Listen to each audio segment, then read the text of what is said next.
YG와 JYP의 책걸상. 책에 관한 걸쭉하고 상큼한 이야기. YG와 JYP의 책걸상이 찾아왔습니다. YG 강량구입니다. JYP 박재영입니다. 박평 박혜진입니다.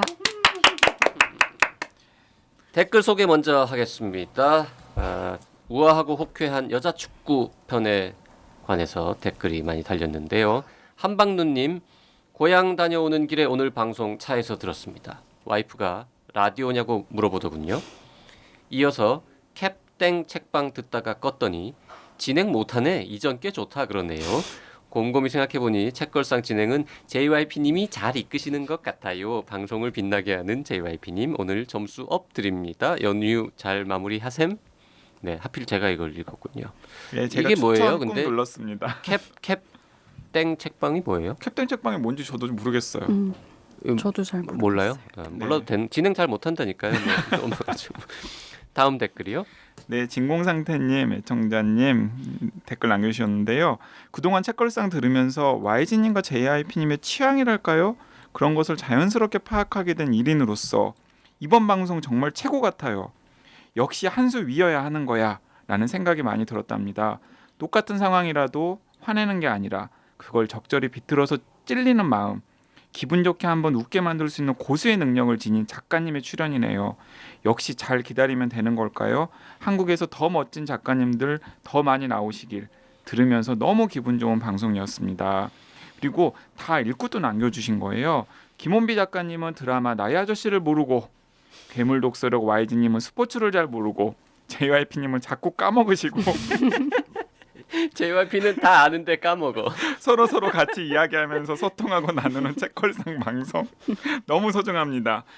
김원빈님 책 정말 재미있네요. 한국적인 영국식 유머 같아요. 역시 제대로 된 유머는 모든 걸 능가하는 최고의 힘을 가진 것 같아요. 야, 이거 재밌다. 이거 한국적인 영국식 유머. 네, 동의합니다. 네. 커피조아님, 아직 1회분만 들었는데 추갈모신 YG님의 추천이어서 믿고 이북으로 질렀습니다. 흥미로울 것 같아서 읽던 책 잠시 접고 이걸 먼저 읽으려고요. 알라딘 서평도 좋던데 흥하실 것 같아요 라고 댓글 주셨습니다. 그리고 그 이전 책들에 관해서 달린 댓글 HUMM 땡땡땡땡님. 네, 허밍햄님께서 이제 음모론을 제기해 주셨는데 지난 방송에서 추천해 주신 경애의 마음을 너무 재미있게 읽고 있습니다. 처음 접하는 김금희 작가님의 글솜씨에 빠져서 상수와 경애의 마음을 오가고 있습니다. 그러던 중 어느 페이지에서 호쾌하다라는 단어를 사용하신 구절이 있었는데요. 김원비 작가님의 우아하고 호쾌한 여자친구라는 책 제목이 떠올랐어요. 혹시 필명을 김원비로 쓰시는 작가님이 김금희 작가님은 아니실까? 혼자 상상해 보았습니다. 성도 같고 호쾌하다라는 단어도 좋아하시는 것 같아서 추리해 보았어요. 실제로 보신 YG JYP님 제 추리가 맞습니까? 땡! 안 맞습니다. 네, 안 맞습니다. 딴 사람입니다. 이것도 결국 우아하고 호쾌한 여자 축구에 달린 댓글이었군요. 네, 네, 그러고 보니. 그렇습니다. 네, 그리고 팟빵에서 아침 햇살 가득한 님, 여자 축구라. 축구, 군대 축구에서 느껴지는 왠지 스킵하고픈 제목이었는데 JYP님과 YG님이 완전 강추하시네요. 왠지 JYP는 원래 에세이를 안 좋아하시니 드라마도 안 볼 것 같으셨는데 나의 아저씨라는 드라마를 보셨더니 놀랬고, 원래 남자들은 축구 다 좋아하니까 YG도 좋아하실 줄 알았는데 진짜 관심 없으셔서 놀랬네요. 원래 사전 찾아보니 사물이 전하여 내려온 그 처음이라는 뜻이네요. 인간은 고체 같은 물체가 아니라 살면서 서로 소통하고 배우며 익히며 변화하는 대상이다 보니 원래의 나라는 것보다는 지금의 나라는 게 맞다 싶습니다. 너무너무 잘 들었습니다. 그리고 후원까지 해주셨습니다. 그 세상에 원래라는 건 없다. 네, 뭐 세상에 이런 원래라는 게 얘기를 없다. 우리가 그런 얘기 했었으니까요. 했었죠. 네. 아, 저는 진짜 원래라는 단어 정말 싫어하거든요. 네. 네, 그 김미숙 님께서도 저도 그 드라마 참 웰메이드라고 생각했어요. JYP님 취향과 비슷하다는 생각이 드네요. 그 나의 아저씨 네, 이야기 네. 하시는 거겠죠?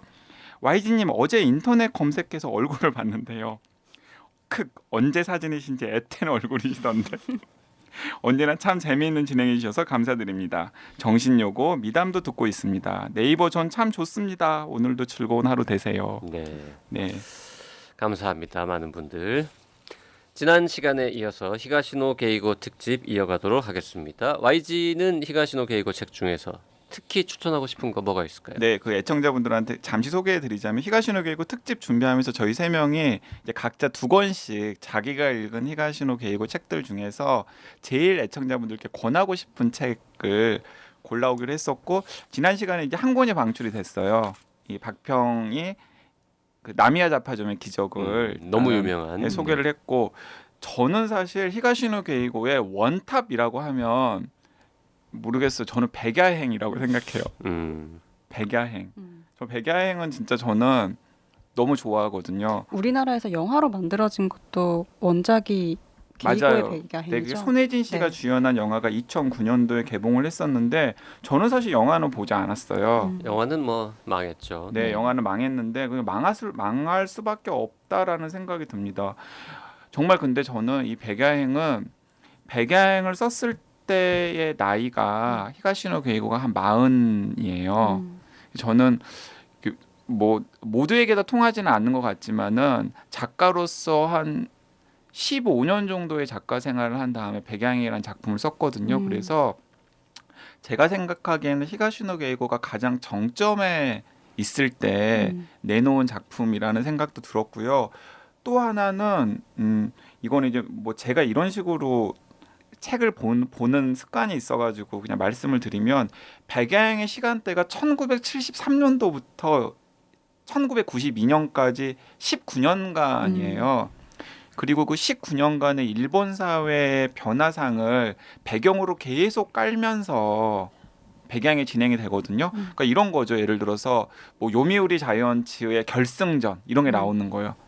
그리고 슈퍼 마리오가 무슨 이제 그 언박싱을 한 날, 언박싱을 한 해 이런 게 그래서 마치 우리나라 사람들이 어떤 그 무슨 시대적인 배경을 딱 얘기만 하면은 그 세대의 사람들은 다 아는 것처럼 일본 사람들이 다 알만한 것들을 깔아놓고서 굳이 연도를 얘기하지도 않아요. 그냥 그 에피소드를 적절하게 이제 그 소설 속 사건에 집어 넣으면서 뭐 애증의 관계 아니면 맹목적인 헌신의 관계를 하고 있는 남자 주인공과 좀 여자 주인공 사이의 그런 뒤틀린 관계들을 쭉 끌어오는 게 저는 너무 매력적이라는 생각이 들었고 그 정도의 힘을 히가시노 게이고의 전 소설이나 그 후 소설에서는 저는 느낄 수가 없어서 저는 히가시노 게이고의 가장 정점인 작품은 백야행이 아닐까라는 생각이 들고 저 개인적으로도 제일 좋았습니다. 그리고 이 백야행의 주인공이 되게 또 게이고 또래예요. 61년생으로 묘사가 되거든요. 근데 게이고가 58년생이잖아요. 그래서 자신의 그런 성장기를 또 이 소설에 되게 담은 것 같고 또 무대도 오사카인데 그 히가시노 게이고도 오사카에서 나서 자란 걸로 제가 알고 있고 그래서 게이고 자신의 약간 자전적인 소설이면서도 좀 한 15년 동안의 작가 역량을 다 쏟은 작품이 아닌가라 싶어서 저는 제일 재밌게도 읽었고 또 대표작이라고도 생각이 됩니다. 그리고 이 소설의 그런 여주인과 비틀린 관계를 유지하면서 헌신하는 그 기리하라 료지라고 하는 남자 주인공이 그 히가시노 게이고의 가장 대중적인 작품 중에 하나 용의자 X의 헌신에서 저는 그대로 변주된다라고 생각을 하거든요. 네, 그 이웃 여성을 보호하는 그 데치야라는 주인공으로 수학 선생으로 변주된다고도 생각을 하기 때문에 굉장히 히가시노 게이고의 이 작품사에서도 의미가 있는 작품뿐만 아니라 저는 개인적으로도 되게 좋아하는 소설입니다. 일본에서도 200만 부 이상 맞아요. 판매가 됐고 그리고 이거 일본 사람들은 저는 이거 보면은 진짜 너무 좋을 것 같아요. 막 읽다 보면은 아 그래 그때 그랬었지 막 이런 생각을 하면서 읽을 수밖에 없는 작품인 것 같고 그 우리가 응답하라 시리즈 보는 것 같은 그런 맞아요. 기분 그런 느끼면서 식의 볼 수 있겠죠. 일본 사람들은. 자 이제 YG가 저는 그냥 너무 많은 걸 읽어가지고 아무 얘기나 막 하자 그랬는데 굳이 2개를 골라오라고 숙제를 줘가지고 정말 힘들었습니다. 집에 있는 책만 해도 한 20권쯤이 꽂혀 있더라고요. 그리고 뭐 집에 그리고 없어진 책 중에도 몇 권 읽어가지고 이걸 뭘 골라야 되나 정말 고민을 많이 했는데요. 가장 훌륭한 책은 전 여전히 용의자 X의 헌신이라고 사실 생각합니다. 네. 용의자 X의 헌신을 전 제일 처음 읽었거든요. 히가시노 게이고 작품 중에서 제일 처음 읽고 그 이전 것도 있고 그 이후 것도 꾸준히 따라가면서 지금 한 20년 가까이 히가시노 작품을 계속 틈틈이 보고 있는데 그러니까 보면은 그때가 딱 정점이었던 것 같아요. 용의자 X의 헌신이 20주년 기념으로 낸 소설이거든요. 85년 그리고 2005년이니까 20주년이고 그리고 이 백야행 다음에 6년 후에 용의자 X가 그렇게 뒤에 나온 작품이에요. 네네 그리고 오. 용의자 X의 헌신보다 이제 6년 후에 나온 거예요. 그래서 40대 초반에 용의자 X의 백야행을 썼고 40대 중반 정도에 그 용의자 X의 헌신을 쓴 거예요. 그래서 제가 보기에는 이 히가시노 게이고가 가장 작품의 정점에 이르렀을 때 딱 쓴 게 용의자 X의 헌신이고 그걸로 아마 나오키상을 받았죠. 네. 네. 그러면 제가 히가시노 게이고를 본 게 20년 가까이 된 게 아니라 그냥 10몇 년 정도 된 거군요. 제 기억에 용의자 X보다 더 먼저 뭘 본 기억은 사실 가물가물하거든요. 그거부터 보기 시작한 것 같은데 어쨌든 그거보다 더 재밌다라고 뭔가 얘기할 수 있는 책은 없지 않나 아직까지는. 그러니까 히가시노 게이고는 정점이 되게 많은 작가인 것 같아요. 그러니까 뭐 추리 소설에서도 어떤 시기에 막 정점을 찍고 또 관점마다 나미야 달라요. 네네. 그러니까 어디에 방점을 찍느냐에 따라서 전성기가 다른 것 같아요. 여러 번 여러 번 있어. 정말 행복한 작가인 네. 거죠. 네. 그러니까 어떤 독자들은 용의자 X의 헌신 보면서 그 이제 추리를 사람들이 할 수 있도록 던져야 되는데 그 정보를 사람들에게 주지 않는다. 막 이런 비판점도 있더라고요. 그건 어떻게 생각하세요? 용의자 X의 헌신을. 그래서 용의자 X의 헌신은 용의자- 제가 생각하기에는 추리 소설이 아니에요. 어떻게 보면 거의 무슨 과학 소설, 게임 혹은 범죄 소설 뭐라고 불러야 될까요? 그러니까 사실 그 용의자 X의 헌신이 제가 지금 캐릭터 이름이 정확하게 기억이 안 나는데 뭐 갈릴레이, 갈릴레오 시리즈. 예, 갈릴레오 시리즈의 하나인데 갈릴레오가 주인공이 아니잖아요. 그렇죠. 맞아요. 그 독자들은 그 수학 선생한테 오히려 더 감정이입을 하게 되잖아요. 훨씬 그 편에 서서 그 편에 서가지고 응원하게 되죠. 네. 걸리지 마라, 걸리지 마라. 그리고 또 이렇게 뭔가 잘 돼가지고 저 둘이 잘 됐으면 좋겠다라는 생각도 하게 되고, 완전 범죄가 됐으면 좋겠다. 네, 그런 식의 생각을 하게 되잖아요. 그래서 그 갈릴레오 시리즈 안에 들어있고 그 시리즈 중에서 가장 성공한 작품이긴 하지만은 그 추리 소설의 형식을 빌리긴 했지만은 약간 조금 변주하고 있는 다른 계의 소설이라는 느낌도 들긴 합니다. 네. 용의자 X의 헌신은 뭐 워낙 유명한 작품이라서 뭐 플롯이나 내용을 소개해드릴 필요는 없을 것 같고요. 하여튼 저는 굳이 고르라면 톱은 용의자 X의 헌신 아니겠느냐. 아직도 안 보신 분이 계시다면 너무 많은 사람들이 이미 다 봐서 뒤늦게 뒷북치는 것 같아서 약간 읽기 싫어서 계속 미루고 계신 분이 있다면 재밌어요. 지금이라도 꺼내서 보시면 이래서 사람들이 용의자 X 하는구나라고 재밌어요. 아실 수 있어요. 영화도 진짜 재밌었어요. 우리나라 영화요? 아니요. 네, 일본 거? 영화. 네. 네. 우리나라 영화는 우리 전에 언제 한번 얘기했지만 폭망하죠. 너무 생략을 많이 해가지고 네. 자, 박평이 또 하나 추천하면 뭐 할까요? 저는 공허한 십자가인데요. 아마 뭐 이 소설을 막 최고의 소설이라고 꼽는 사람들 많이 보지는 못했는데 저는 비교적 히가시노 게이고의 사회파 소설을 좋아하는 편이고 사회파 소설 중에서 약간 철학적인 그 문제 의식을 좀 노출한 책들을 즐겨 읽는 편이에요. 그러니까 뭐 대단한 질문과 어떤 답을 도출한다기보다는 그 근본적인 문제를 좀 잘 부각하는 소설들 좋아하는데 공허한 십자가 같은 경우에는 이제 사형제라는 걸 좀 직접적으로 다루고 있는 소설이고 속죄하지 않는 사람에게 처벌할 수 있는가?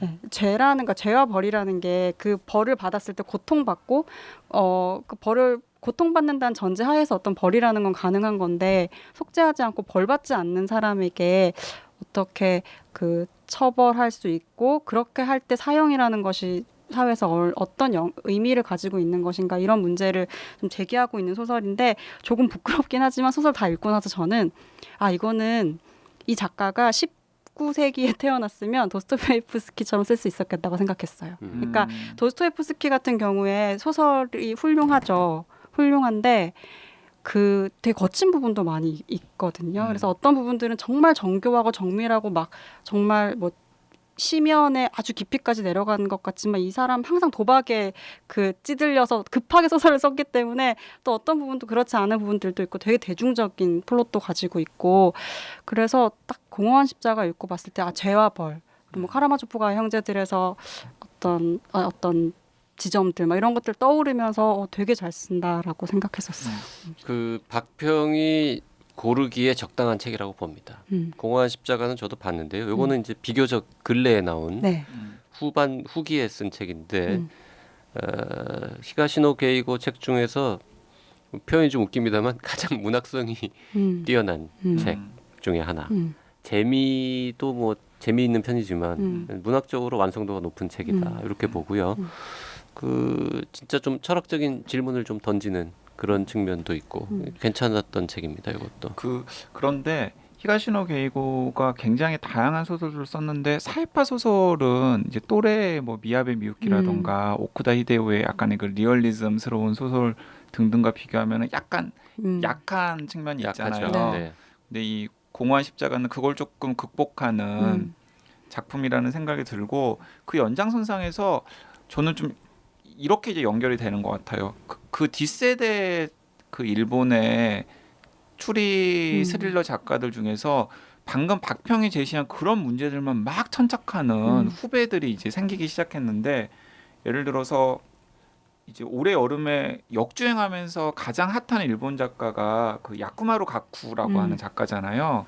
근데 그 야쿠마루 가쿠라는 작가가 그 공교롭게도 이 히가시노 게이고의 20년 후배예요. 그 2005년에 천사의 나이프라는 소설로 에드가 람포상을 수상을 하면서 작품 활동을 시작했는데 이 뭐 지금 역주행 베스트셀러가 된 돌이킬 수 없는 약속을 포함해서 뭐 여러 편의 작품들을 썼는데 정말 놀랍게도 모든 작품들이 다 소년 범죄가 소재예요. 그러니까 소년 시절에 우발적으로 혹은 고의로 심각한 사람을 죽인 사람들이 등장을 하고 그들의 속죄 그리고 과연 그들은 갱생할 수 있을 것인가 그리고 그들이 속죄하거나 갱생하는 것과 상관없이 그 피해자나 피해자의 가족들은 과연 제대로 살아갈 수 있는 것인가에 대한 문제들을 계속 막 천착하는 질문들을 던지는 작품들을 계속 발표하고 있거든요. 자, 야쿠마루 카쿠 얘기는 그만하죠. 우리 다음에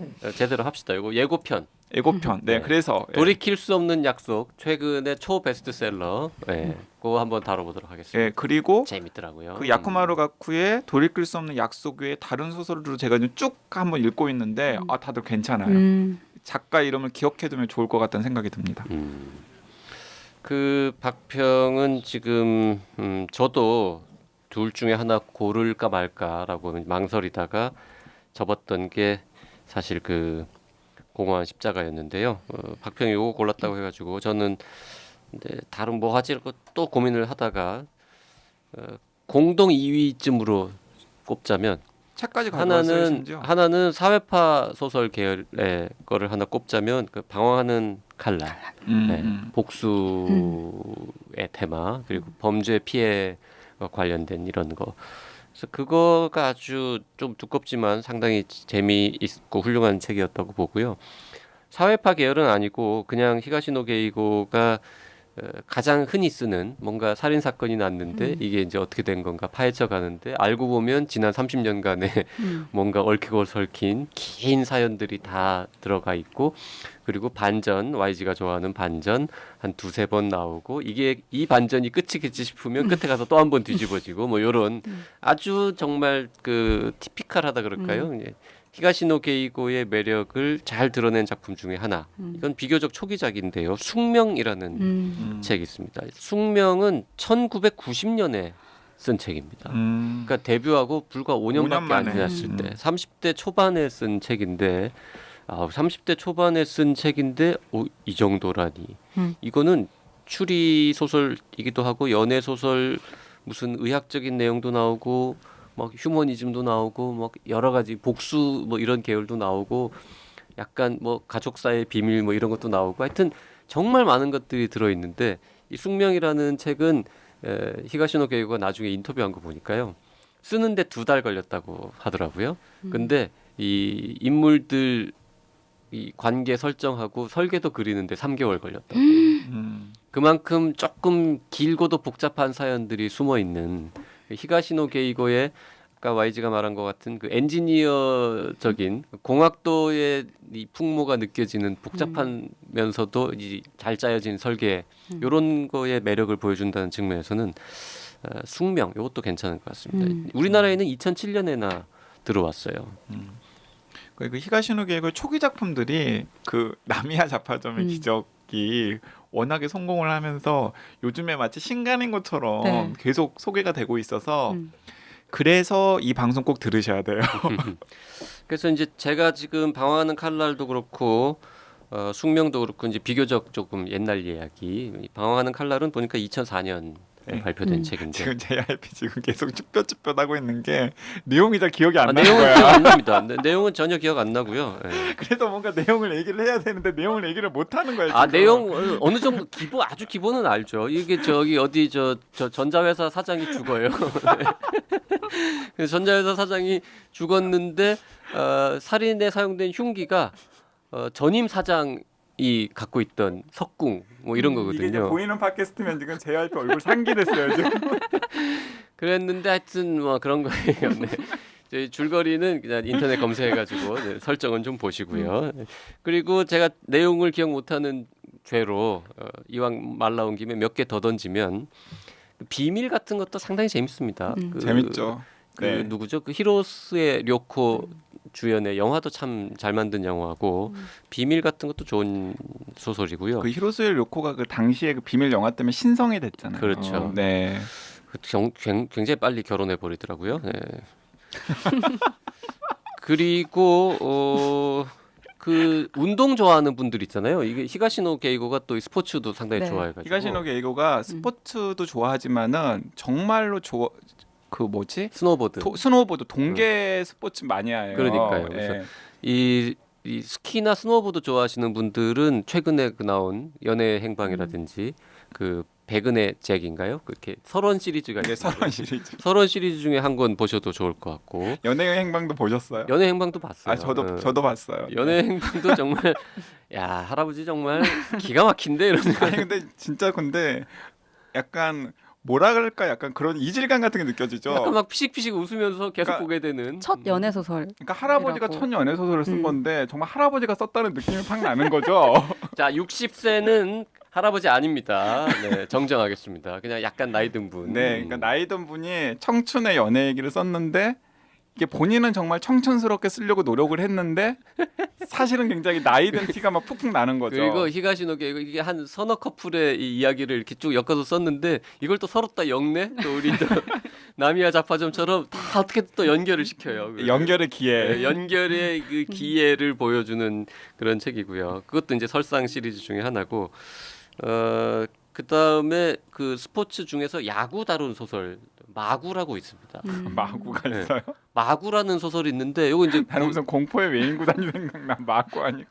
아니 진짜 고등학교 야구 선수 주인공 야구 선수들이 주인공인 아 건데 그리고 막 무슨 공을 던지면 공이 막 마귀가 돼가지고 막 아니 마귀가 안 되지만 하여튼 정말 그 세계 최고의 야구 선수가 될 수 있는 마구를 던지는 비법 이런 게 이제 나오는 설정이에요. 제 앞에 지금 디테일한 내용이 생각이 안 나니까 그냥 너무 제스처가 커지고 계세요. 막 던지는 거지 그리고. 아니 마구도 살인 사건 이야기예요. 마구도 네. 사람이 죽었는데 그 이제 용의자가 이 야구부 고등학생들이에요. 근데 여기 이제 반전도 있고 결국 이제 나중에 그 이렇게 가는데 이게 야구라는 소재를 가지고 이 살인 사건 등장하는 추리물을 이렇게 또 쓸 수 있다는 게 이거 정말 절묘한 재주거든요. 네. 그래서 마구도 재밌고 하여튼 뭐 그렇게 여러 개 투척하겠습니다. 제가 제일 많이 봤으니까 제일 많이 제목을 얘기하는 걸로. 자, 다 지금 다 메모하고 있어요. 네, 맞아요. 플래티나 데이터도 재밌었어요. 아 플래티나 데이터는 아까 과학을 다룬 작품 중에서 수작으로 그 수작입니다. 평론가도 네. 뽑은. 상당히 취재를 많이 하고 쓴 것 같다라는 느낌 받았고요. 네, 재밌습니다. 그리고 의학 내용은 설명을 안 하고.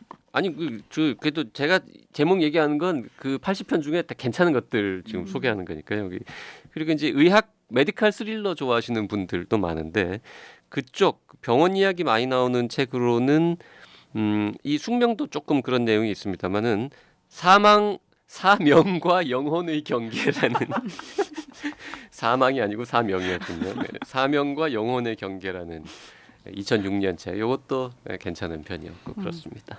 네, 이제 끝나셨어요?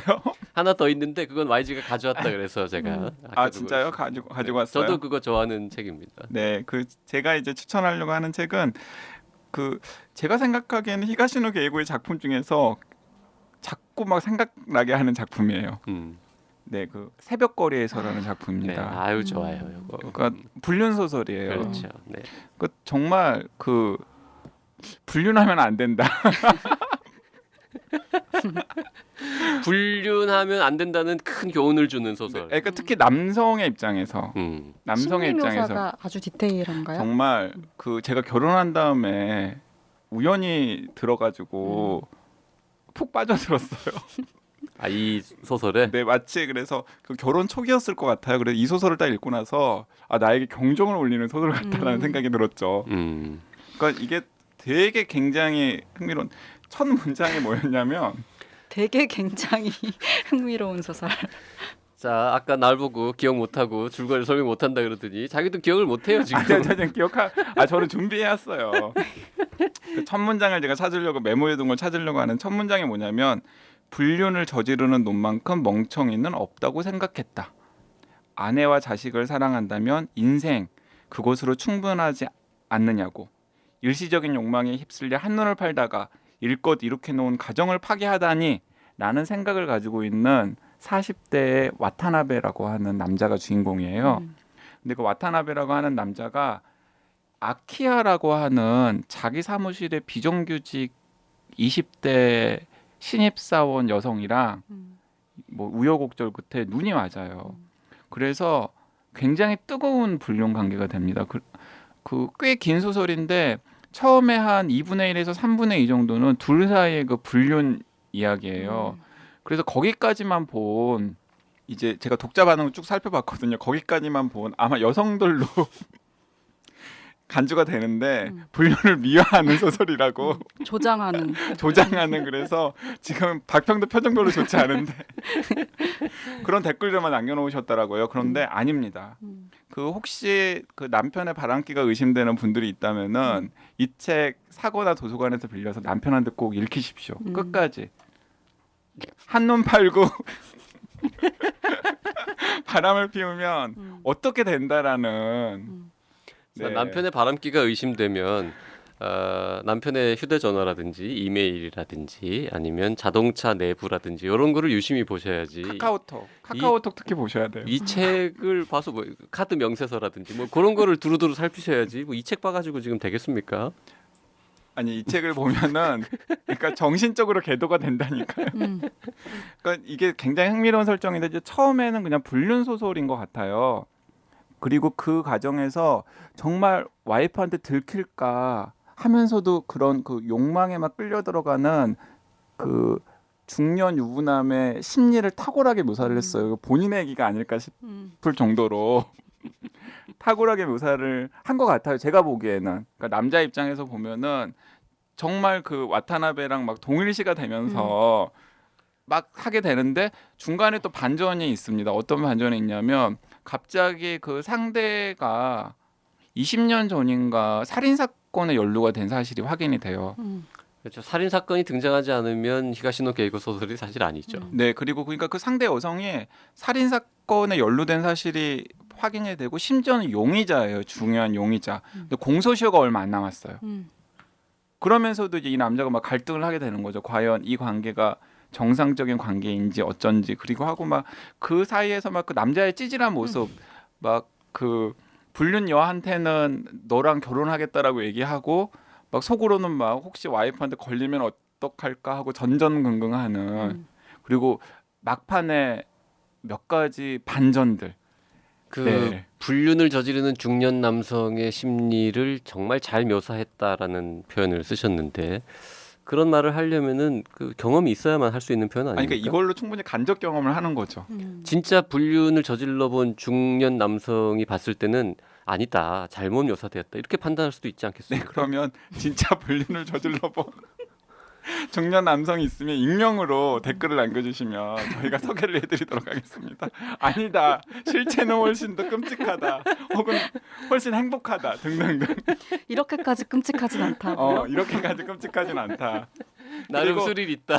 뭐 내 상대가 살인 용의자는 심지어 아니었다. 뭐 이런 정도의. 근데 그 작품이 그러니까 히가시노 게이고 전체 작품에서는 좀 어느 정도 비중이 있는 작품이에요? 비중이 커요. 110만 부가 팔렸어요.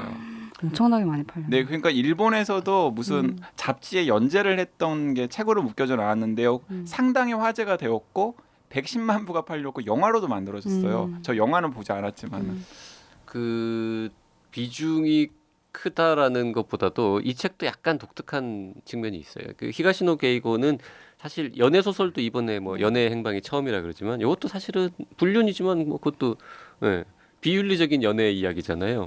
근데 연애 소설 연애 자체가 적게 나오거든요. 히가시노 게이고는.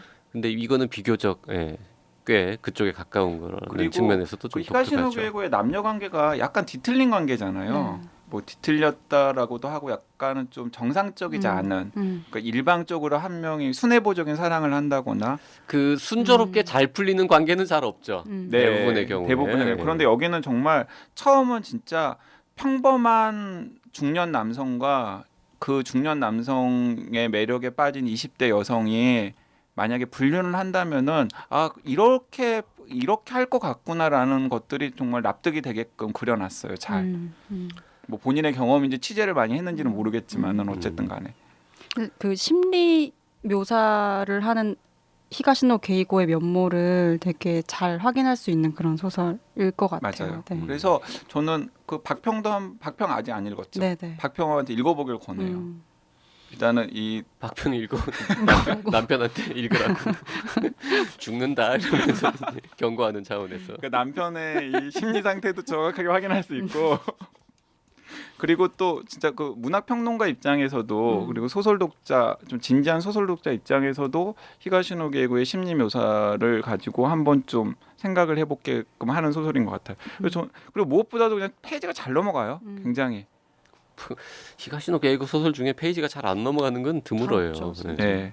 단편 소설 집은 권하지 않습니다. 저는 단편 소설 중에 재밌는 거 거의 본 적이 없습니다. 뭐 얘기하려다 말고 그냥 툭 끝나고 이래가지고 뭔가 장편으로 구상하다가 어딘가에서 이 설계도 그리다가 남은 부품 하나 가지고 그냥 단편 쓰고 치운 것 같은 느낌이라서 단편집들은 몇 권 봤지만 전혀 뭐 권하고 싶은 책은 없고요. 히가시노는 장편을 읽어야죠. 네, 그래서 네 새벽 거리에서 굉장히 독특한 매력의 히가시노 게이고 소설이라서 뭐 좀 히가시노 게이고의 다양한 매력에 빠져보라는 의미에서 뭐 불륜 소설을 즐기시라는 의미가 아니라 가져왔습니다. 자, 우리 청취자분들 지금 상당히 괴로워하는 모습이 눈에 벌써 보입니다. 이자들이 지금 안 그래도 읽을 책 많은데 장난하냐. 지금 오늘 뭐 거의 한 10권 제목 나오지 않았습니까? 본인의 10권을 얘기하셨죠? 아니 저는 한 다섯 권 뭐 얘기했고 하여튼 합쳐서 한 10권 얘기된 것 같은데 10권 좀 넘을 수도 있을 것 같은데 히가시노 게이고는 보통의 독자라면 정해야 됩니다. 너무 많이 읽지 않도록 룰을 정하십시오. 분기에 하나 이상은 읽지 않겠다거나 뭐 1년에 3권까지만 읽겠다거나 아니면 히가시노 게이고 작품은 죽을 때까지 10권 이상은 절대 읽지 않겠다거나 뭐 이런 걸 정하는 게 좋습니다. 읽다 보면 약간 중독성이 있어가지고 아씨 이건 뭐지 이러고 또 읽게 되고 또 읽게 되고 이런 느낌이 있어요. 책 읽는데 스트레스가 별로 없어요. 맞아요. 페이지가 잘 넘어가니까 편해 마음이 편해요. 그래서 또 다른 책을 잡게 되고 잡게 되고 그래요. 히가시노 게이고 책이 많이 팔리는 이유 중에 하나가 그냥 뭐 읽지 하다가 막 좀 주저주저 할 때 그냥 히가시노 게이고 책이 딱 보이면은 그래 뭐 이렇게 짚게 된단 말이죠.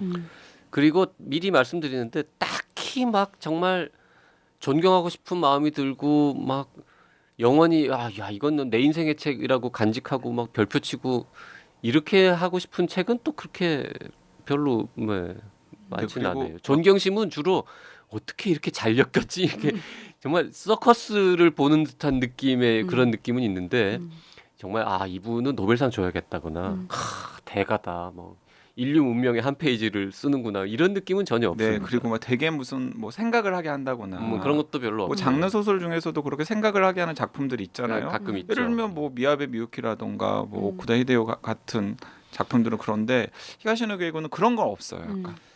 그 조금 뭐 히가시노 이 아저씨께는 죄송하지만은 사실 만화 보는 느낌으로 보는 소설이 히가시노 게이고 소설이죠.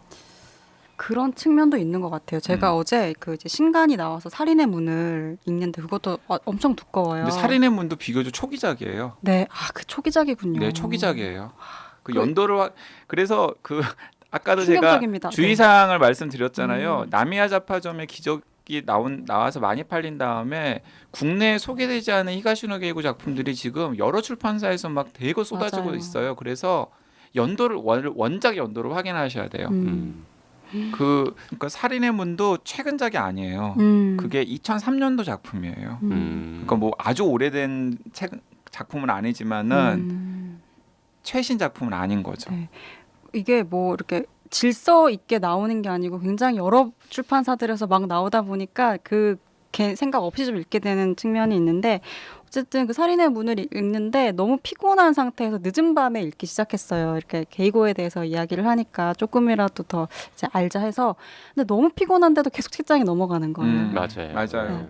근데 이게 저는 이제 직업적으로 책을 읽으니까 어떤 책을 읽을 때는 너무 스트레스를 많이 받기도 하는데 전혀 그런 게 없어요. 그래서 책과 좀 멀어졌을 때 이 책을 읽으면 약간 가벼운 상태가 돼요. 그냥 읽는 것 자체를 좀 재밌게 이제 즐길 수 있는. 정말 시급히 해야 할 일들이 쌓여 있을 때 이럴 네. 때는 시작하면 안 되는 작가죠. 네, 그래서 저는 약간 계열을 정해서 책걸상에서 소개한 히가시노 게이고의 작품 목록을 좀 담아두고서 계보들이 있거든요. 좀 가볍게 접근을 할 것 같으면 나미야 잡화점의 기적이라던가 뭐 비밀이라던가 연애 행방. 연애 행방이라던가 이런 쪽으로 가시고 그다음에 좀 약간 무거운 사이파 이런 쪽으로 가려면 뭐 공허한 십자가라던가 뭐 백야행도 약간 거기에 가깝고요. 그다음에 뭐 JYP가 얘기했던 뭐 숙명이라던가 방황하는 칼날이라던가 뭐 이런 쪽으로 가고 약간 좀 독특한 작품 읽고 싶다 그러면 새벽 거리에서 같은 불륜 소설 아니면은 이제 뭐 약간 진짜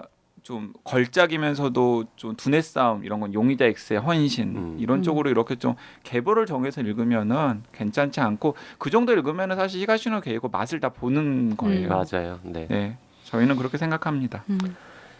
자, 책걸상 히가시노 게이고 특집 2회에 걸쳐서 많은 수다를 떨어봤는데요. 네, 저희가 사실 이거 사회로 할까 했는데 뭘 또 히가시노 게이고를 아유. 가지고 사회까지 하냐. 그럼요. 네네. 2회면 충분하다고 이해는 생각합니다. 충분하다라고 생각해서 2회로 구성을 했습니다. 네. 그리고 나중에 진짜 히가시노 게이고가 뭐 진짜 초걸작을 하나 낸다. 그럼 다시 하죠. 그럼 네. 저희가 다시 또 우리가 잘못 봤다.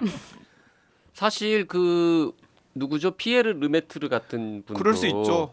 히가시노 게이고 굳이 따지자면 히가시노 게이고 같은 느낌의 책들을 쭉 쓰다가 갑자기 지금 오르부아르 이런 거룩한 거 쓴 거잖아요. 저는 약간 동의할 수는 없지만은 네.